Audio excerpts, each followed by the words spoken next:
کرو مہربانی تم اہل زمیں پر، کرو مہربانی تم اہل زمیں پر، خدا مہرباں ہوگا عرش بری پر۔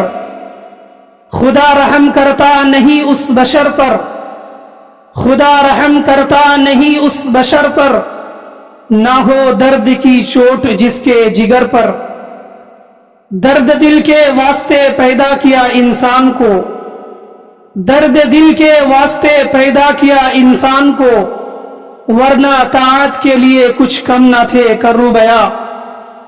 زندہ دل بزرگوں، نوجوان ساتھیوں، ممتا سے لبریز اسلامی ماؤں اور بہنوں، آج کا خطبہ جمعہ جس موضوع پر منحصر ہے وہ ہے اسلام میں خدمت خلق کی اہمیت۔ دوسرے الفاظ میں کہے تو اسلام میں سوشل ورک کی اہمیت اور اس کی ضرورت۔ حضرات، خدمت خلق ایک جامع لفظ ہے جس کا معنی بندوں کا مدد کرنا، مخلوق کا مدد کرنا ہے، اور اسلام میں خدمت خلق سے مراد اللہ کی رضامندی، اللہ کی خوشنودی کے لیے بنا کسی اجرت، بنا کسی صلے، بنا کسی بدلے کے اللہ کے بندوں کا مدد کرنا، اسے خدمت خلق کہا جاتا ہے۔ خدمت خلق ہے کیا چیز؟ خدمت خلق، اس کا جو معنی ہے، مفہوم ہے، یہ اس کا جو وسیع ہے، وہ اس کا جو دائرہ ہے یہ بہت زیادہ وسیع ہے۔ مثلا خدمت خلق یہ ایک ہماری اور آپ کی اخلاقی اور دینی و ملی ذمہ داری ہے۔ ہم میں سے ہر شخص کو کوشش کرنی چاہیے کہ خدمت خلق کے اس فریضہ کو ہم اور آپ انجام دیں۔ خدمت خلق کہتے کسے ہیں؟ خدمت خلق مثلا کسی غریب کا علاج کرا دینا، کسی غریب اور یتیموں کا شادی کرا دینا، کسی بھوکے کو کھانا کھلا دینا، کسی پیاسے کو پانی پلا دینا، کسی بچے کو تعلیم دلا دینا، کسی مزدور کو قرض دینا بنا سود اور بیاج کے، کسی کو اپنی گاڑی پہ بٹھا کر منزل مقصود تک پہنچا دینا، راستے سے موزی چیزوں کو ہٹا دینا۔ الغرض کے خدمت خلق کا جو دائرہ ہے وہ بہت زیادہ وسیع ہے۔ خدمت خلق ہر صورت میں بہت زیادہ ہے۔ میرے بھائیوں، یہی وجہ ہے کہ خدمت خلق بعض صورتوں میں فرض ہے اور بعض صورتوں میں فرض نہیں ہے۔ مثلا ہم میں سے کسی کے پاس 110 روپے ہے، 100 روپے میں آپ کا ایک دن گزر سکتا ہے۔ آج صبح سے لے کر کے شام تک آپ 100 روپے کے اندر اپنی زندگی گزار لیں گے، اور 10 روپے آپ کے پاس فالتو ہے، فالتو نہیں تو زائد ہے۔ اس زائد پیسے کو آپ کو معلوم ہونے کے بعد کہ فلاں بندہ اس ہمارے گاؤں میں ہے، فلاں بندہ ہماری نظر میں ہے جو ان 10 روپے کا محتاج ہے، اس صورت میں یہ 10 روپیہ اس کو دینا آپ کے لیے فرض ہے۔ اور دیگر صورتوں میں جو فرض نہیں ہے وہ اس صورت میں کہ اگر آپ خود ہی محتاج ہیں، خود ہی ضرورت مند ہے، خود ہی قلاش ہے، تو اس صورت میں خدمت خلق کا فریضہ آپ کے اوپر واجب نہیں ہوتا۔ لیکن میرے بھائیوں، خدمت خلق صرف مال سے نہیں کیا جاتا۔ خدمت خلق اچھے مشوروں کا نام ہے۔ آپ سے کوئی اچھا مشورہ طلب کر رہا ہے، آپ انہیں اچھا مشورہ دے دیجئے، یہ بھی خدمت خلق ہے۔ خدمت خلق بہت زیادہ ہے، بس ہمیں اس کے بارے میں جاننا، اس کی اہمیت، اس کی فضیلت، اس کی ضرورت، اور ہمارے اسلاف نے خدمت خلق کے فریضے کو کس طرح سے انجام دیا ہے اس کے بارے میں ہمارے لیے جاننا نہایت ہی ضروری ہے۔ میرے بھائیوں، خدمت خلق کرنا ہی، خدمت خلق کا کام انجام دینا ہی ایک کامل مومن کی پہچان ہے۔ اللہ کے نبی صلی اللہ علیہ وسلم نے فرمایا کہ لا یؤمن احدکم حتی یحب لاخیہ ما یحب لنفسہ، کہ تم میں سے کوئی بھی شخص اس وقت تک کامل مومن نہیں بن سکتا جب تک کہ وہ اپنے بھائی کے لیے وہی چیز پسند نہ کرے جو اپنے لیے پسند کرتا ہے۔ معلوم یہ ہوا کہ آپ مسلمان، آپ کامل مومن اس وقت ہوں گے جب اپنے بھائی کے لیے وہی چیز پسند کریں گے جو خود اپنے نفس کے لیے کرتے ہیں۔ یہ خدمت خلق ہی تو ہے۔ آج جب ہم اپنے سماج و معاشرے میں نظر دوڑاتے ہیں تو ہمیں ایک چیز جو نظر آتی ہے وہ بہت ہی بری چیز ہے کہ آج ہم میں سے ہر شخص مصروف ہے، ہم میں سے ہر شخص بزی ہے، اور دوسرے الفاظ میں کہا جائے تو آج ہم میں سے ہر شخص خود غرض ہے، مطلب پرست ہے، سیلفش ہے۔ تو گویا کہ اس سیلفش کے دور میں، اس خود غرضی کے دور میں خدمت خلق کا فریضہ انجام دینا ہمارے لیے نہایت ہی بشارت اور خوشخبری کی بات ہے۔ میرے بھائیوں آج ہم میں سے ہر شخص اپنی بیوی میں مست ہے, اپنے بچوں میں مست ہے, آج دوسروں کی فکر نہیں ہے, اپنے دوستوں کی فکر نہیں, اپنے پڑوسی کی فکر نہیں, اپنے بھائیوں کی فکر نہیں, بس اپنی زندگی اچھی سے گزر جائے, یہی ہم اور آپ اس دنیا کی کامیابی سمجھتے ہیں. یہ قطعاً غلط سوچ ہے. اللہ کے نبی صلی اللہ علیہ وسلم نے فرمایا کہ لیس المؤمن الذی یسبغ جارہ جائع, کہ ہرگز وہ شخص مومن نہیں ہے, ہرگز وہ شخص مومن نہیں ہے جس کا پڑوسی بھوکے رات گزار لے, خود وہ کھا کر کے شکم شور ہو کر کے سو جائے اور اس کا پڑوسی بھوکے رات گزارے, وہ شخص ہرگز مومن نہیں ہو سکتا. ذرا غور تو کرو, خدمت خلق کا یہ فریضہ آپ خود شکم سور ہو کر کے کھا رہے ہیں, اپنے بیوی بچوں میں مست و مگن ہے, لیکن آپ کے بغل میں رہنے والے آپ کے پڑوسی وہ بھوکے رات گزار رہا ہے, تو اللہ کے نبی نے آپ کو یہ وعید سنائی کہ تم ہرگز مومن نہیں ہوگے. تم تو خود کھا لیے, تم تو خود شکم شیر ہو گئے, لیکن تمہارا پڑوسی بھوکا سویا تو تم مومن نہیں ہے. میرے بھائیوں اس کے برعکس اللہ کے نبی صلی اللہ علیہ وسلم نے, اس کے اپوزٹ اللہ کے نبی صلی اللہ علیہ وسلم نے فرمایا کہ من کان فی حاجت اخیہ کان اللہ فی حاجتہ, کہ اگر کوئی بھائی اپنے بھائی کی حاجت کو پوری کرتا ہے, اگر کوئی مسلمان بھائی دوسرے مسلمان بھائی کی ضرورت کو پوری کرتا ہے, تو اللہ کے نبی صلی اللہ علیہ وسلم کی یہ بشارت اس کے لیے ہے کہ اللہ رب العالمین اس کی ضرورت کو پورا کرے گا. اللہ رب العالمین اس کی ضرورت کو پورا کرے گا. یہ خدمت خلق کی اہمیت ہے. دوسری جگہ پر اللہ کے نبی صلی اللہ علیہ وسلم نے فرمایا کہ واللہ فی عون العبد ما کان العبد فی عون اخیہ, کہ اگر کوئی بندہ دوسرے بندے کی مدد کرتا ہے تو اللہ رب العالمین اس بندے کی مدد کرتا ہے جو دوسروں کی مدد میں لگا رہتا ہے.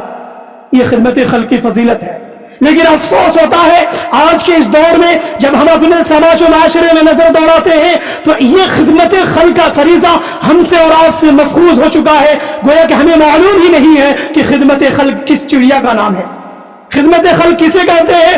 اللہ کے نبی صلی اللہ علیہ وسلم کی وہ حدیث مبارکہ کہ اللہ کے نبی صلی اللہ علیہ وسلم نے فرمایا کہ رحم کرنے والوں کے اوپر رحمان رحم کرتا ہے, تم زمین والوں پر رحم کرو, آسمان والا تم پر رحم کرے گا.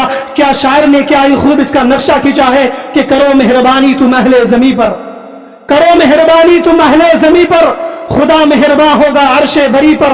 گویا کہ آج اگر ہم اس دنیا میں کسی مسلمان بھائی کا مدد کریں گے, کسی کی ضرورت کو پوری کریں گے, کسی کا علاج کرا دیں گے, کسی کی شادی بیاہ میں مدد کر دیں گے, کسی بچے کو تعلیم دلا دیں گے, تو یہ خدمت خلق اتنا اہم فریضہ ہے کہ اس کے بدلے میں اللہ رب العالمین ہم پر رحم کرے گا, اس کے بدلے میں اللہ رب العالمین ہماری مدد کرے گا, اس کے بدلے میں اللہ رب العالمین ہمیں ڈھیر ساری نیکیوں سے نوازے گا. میرے بھائیوں خدمت خلق کی اس اہمیت کو سمجھنے کی ضرورت ہے اور اس کے مطابق ہمیں زندگی گزارنے کی ضرورت ہے. یہی وجہ ہے کہ اللہ کے نبی صلی اللہ علیہ وسلم نے فرمایا کہ خیر الناس من ينفع الناس, کہ لوگوں میں سب سے بہترین انسان وہ ہے, لوگوں میں سب سے اچھا انسان وہ ہے جس سے لوگوں کو فائدہ پہنچے, جو لوگوں کو نفع پہنچائے. میرے بھائیوں آج افسوس ہوتا ہے مسلم معاشرے میں نظر دوڑاتے ہیں تو آج ہر انسان کو دیکھ کر کے لوگ اس سے ڈرتے ہیں, اس کی شر سے محفوظ رہتے ہیں. معلوم نہیں فلاں بندہ کیا بول دے گا, معلوم نہیں فلاں بندہ میرے ساتھ کیا کر دے گا, معلوم نہیں فلاں بندہ میرے کو کیا نقصان پہنچا دے گا. میرے بھائی ایسا آدمی بنو جس سے دیکھ کر کے لوگوں کو فائدہ پہنچے, تمہاری ذات سے لوگوں کو فائدہ پہنچے. لیکن اس کے برعکس آج ہماری صفت بن چکی ہے, اس کے برعکس آج ہماری عادت بن چکی ہے. خدمت خلق کے کام کو انجام دینے والوں کے لیے اس سے بڑی اور بشارت کیا ہو سکتی ہے کہ اللہ کے نبی صلی اللہ علیہ وسلم نے فرمایا کہ الساعی علی الارملۃ والمسکین, کہ مسکینوں اور بیواؤں کے لیے کوشش کرنے والا, مسکینوں اور بیواؤں کے لیے تبادل کرنے والا, مسکینوں اور بیواؤں کے مسئلے کو حل کرنے والا, کل مجاہد فی سبیل اللہ, اللہ کے راستے میں جہاد کرنے کے برابر ہے. سبحان اللہ. ایک آدمی جنگ کے میدان میں ہے, اللہ کے راستے میں جہاد کر رہا ہے, اس کو جتنا ثواب ملے گا ایک دوسرا آدمی جو اللہ کے بندوں کی مدد کرے گا, جو خدمت خلق کا فریضہ انجام دے گا, اس کے لیے بھی اتنا ہی نیکی ہے. اس سے بڑی اجر کی بات کیا ہو سکتی ہے. میرے بھائیوں حضرت عبداللہ بن عمر رضی اللہ عنہ مدینہ میں مسجد نبوی میں اعتکاف میں بیٹھے ہوئے ہیں کہ ایک آدمی آتا ہے اور آ کر کے کہتا ہے کہ عبداللہ بن عمر تم میری مدد کرو. چنانچہ عبداللہ بن عمر اعتکاف توڑ کر کے جا رہے ہیں,